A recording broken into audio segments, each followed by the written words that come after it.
तो लंबे समय तक विषयों का भोग करने के बाद भी अरुचि हो जाती है क्या? नहीं, कभी नहीं होती। महाराज ययाति ने अपनी यौवन अवस्था को शुक्राचार्य की पुत्री देवयानी से पानी ग्रहण करके भोगा, लेकिन तृप्ति नहीं हुई तो अपने पुत्र की 1000 वर्ष की आयु लेकर भोगा, फिर भी तृप्ति नहीं हुई तो घृणा की, धिक्कार है ऐसी वृत्ति को। मैंने अपने पुत्र की आयु को भी भोगा फिर भी तृप्ति नहीं, इसलिए मैं अनुभव अपना लिखता हूं साधकों के लिए। महाराज ये आती कि संपूर्ण सृष्टि की स्त्रियां, जौ, धान्य, भोग सामग्री एक पुरुष को मिल जाए तो भी तृप्ति नहीं होगी, उसे त्यागना ही पड़ेगा।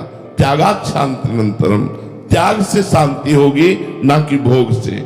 भोग भोगते भोगते वृद्ध हो जाता है, फिर भी वृद्धावस्था में उसकी असत चेष्टाएं बनी रहती हैं, वो चेष्टाओं से मुक्त नहीं हो पाता। इसलिए साधना के द्वारा विषयों का त्याग करके मनोनिग्रह और इंद्रिय निग्रह करके जो भगवान में स्थित है वही विजयी है, अन्यथा नहीं। महाराज जी साधकों के लिए एक प्रश्न था। महाराज जी बहुत लंबे समय तक लगता है कि इंद्रिय संयोग ना होने के कारण, सतोगुण और संतों का संग होने के कारण वो विश्राम को, पर महाराज जी नहीं, फिर एक ऐसी नहीं, पूर्णता आती है। गलत। ईश्वरना जब तक शांत नहीं हो जाती तब तक हम काम विजयी नहीं मान सकते, समस्त भोगों के त्यागी नहीं मान सकते। लेकिन नहीं, जब तक ईश्वरना है, जब तक वो चिंगारी है और उसकी शांति नहीं हुई तो ज्वाला बनने में देर नहीं लगती चिंगारी को। देवर्षि नारद जी ने कहा है, साधना करते करते ये विषय इच्छा तरंगवत हो जाती है। अगर उसे संयोग मिल जाए भोगों का तो समुद्रवत होने में देर नहीं लगती। इसलिए एक वैश्या गांव में रहती थी, तो वहां से संत निकलते थे, तो उनसे पूछती थी, बाबा जी तुम्हारी दाढ़ी पवित्र कि हमारे बकरे की दाढ़ी अच्छी? वो कुछ नहीं बोलते थे, रोज उपहास करते। एक दिन उनको भागवतिक संकेत हुआ कि तुम्हारा शरीर छूटने वाला है। उन्होंने कहा, भाई गांव की वैश्या को बुला लाओ। बुला लाए, कहा बेटा मेरी दाढ़ी पवित्र। तो उनका, महाराज जी आज तक आप नहीं बोले। बोले अब जा रहा हूं, अब जा रहा हूं तो बोल रहा हूं कि मेरी दाढ़ी पवित्र, लेकिन जब तक जाने का संकेत नहीं हुआ तब तक नहीं बोल सकता। अर्थात जब तक इस धराधाम में शरीर है तब तक सावधानी रखनी है, जीते जी सावधानी रखनी है। शिव विरंचिका मोहई को है बपुरान। महाराज जी बहुत लंबी लड़ाई है। बहुत लंबी लड़ाई से कोई ये न समझ ले कि 10-20 माला जप कर हम काम विजयी हो जाएंगे, क्रोध विजयी हो जाएंगे। नहीं, ये भजन करने से कम होते हैं और भगवत साक्षात्कार करने से बिल्कुल ना के समान।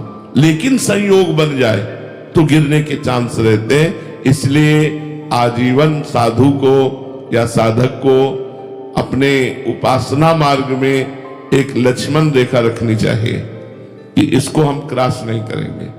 अगर वो क्रॉस कर गया तो गिर जाएगा। देखो अपने लोग तो साधना करते हैं, देवर्षि नारद जी सिद्ध पुरुष हैं और उनको भी काम ने परास्त कर दिया। भगवान से ब्याह की वृत्ति मांगने लगे कि मेरा ब्याह हो जाए। भगवान ने बंदर का रूप दे दिया तो भगवान को शाप भी दे दिया इसी आवेश में आकर। शनकादि सिद्ध महापुरुष हैं, वैकुंठ में भगवान के पार्षदों ने रोक दिया तो खड़े रहना चाहिए, क्या जाता है। लेकिन उनको क्रोध आ गया, वैकुंठ में क्रोध आ गया और शाप दे दिया।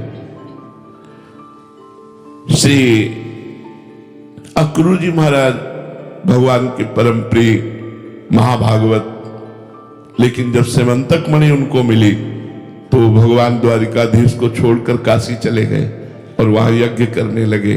समंतक मणि के प्राप्त धन से। तो इन सब सिद्ध पुरुषों में ये स्फुरणाएं देखी गई। इसलिए जैसे काम है तो भगवान का पुत्र ही बना जाकर प्रद्युम्न, प्रद्युम्न जी कामावतार भगवान है। तो ये काम क्रोध आदि कोई साधारण शत्रु नहीं है कि आप 2-4-10 दिन 2-4-10 महीने भजन किए और आप काम विजयी हो गए, क्रोध नहीं। जब तक जीवन है तब तक लड़ाई लड़ते रहो, सावधान रहो। यही डर ही डरपि हरिवंश हित, जिनो भ्रमहि गुण सलिल पर, जी नामन मंगल लोक तिहु, सुहरि पद भज न विलंब करे। मेरा माया क्या बिगाड़ लेगी, इसी गलती ने गलती करा दे। जितने लोग गलत हुए वो इसी बात से गलत हो गए कि मेरा माया क्या बिगाड़ लेगी। बस हरिवंश महाप्रभु कहते यही डर पी हरिवंश हित, जिनो भ्रमय गुण सलिल पर, जी नामन मंगल लोक तिहु, सुहरि पद भज न विलंब कर। जिनका नाम तीनों लोकों का मंगल करने वाला है, उन भगवान श्री हरि का आश्रय ले लो, भजन करो और डरते रहो कि कहीं त्रिगुण माया के बहाव में बह न जाएं। बड़े बड़े बह गए, इसलिए बहुत होश में। कभी अहंकार न करे कि मैं समस्त विकारों से दूर हो चुका हूं, अब मेरा विकार क्या बिगाड़ सकते हैं, ऐसा बिल्कुल नहीं। बहुत प्रचंड भगवान की माया का आकर्षण है, बड़े बड़े ब्रह्म ऋषियों को मोहित कर लेती है। अपने तो साधारण लोग हैं, बहुत संभल के चले। महाराज जी, त्याग केवल साधना से ही हो पाएगा, दूसरा कोई उपाय नहीं। साधना अत्यंत अनिवार्य है। भोग भोगने से तृप्ति नहीं हो सकती, किसी को नहीं हो सकती। आप सब गृहस्थ बैठे हुए हैं, गृहस्थ जन देख ले कि आपको तृप्ति हो गई? नहीं।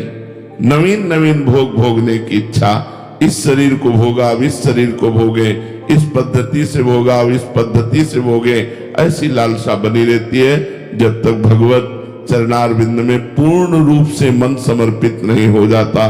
पूर्ण समर्पित मन में भी सावधानी और भय रखना चाहिए, कहीं भी हमारे मन की स्थिति कभी किसी संयोग वसात वो विषयों में न चली जाए। इसीलिए जो साधक होते हैं वो बड़े सावधान रहते हैं।